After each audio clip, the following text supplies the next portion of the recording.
டேய் போலீஸ்டா. ஏய் நித்து இறங்க, கீழே இறங்கடா. வண்டியில நம்பர் பிளேட் இல்ல, சைடு மிரர் இல்ல, மண்டையில ஹெல்மெட் இல்ல. லைசென்ஸ் இருக்கா? இல்ல சார். RC book? இல்ல சார். இன்சூரன்ஸ் போடல சார். என்ன திருட்டு வண்டியா இது? நீங்க என்ன சார் இப்படிலாம் பேசுறீங்க? நோ, உங்க அப்பா ஃபோன் பண்ணலாம், நம்ம யாருங்க? போடுப்பா போடு. போண்ணா.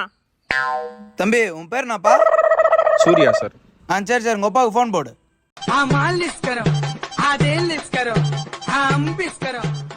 ஹலோ சூர்யா உங்க அப்பாவா? ஆமா சூர்யா உங்க அப்பா தான். நீ 32,000 பணம் எடுத்துன்னு வந்தாதான் உன் பிள்ளைய இங்க இருந்து விடுவேன். டேய் யாரா நீ பொறுமைக்க? என் பையனை பூச்சி வச்சு 32,000 கேக்குறேன். நீ அங்கே ஏறா, 5 நிமிஷம் போலீஸ் வரும். டேய் நீ பேசுங்க போலீஸ் கிட்ட தான்டா. என்னடா கட் ஆயிடுச்சு?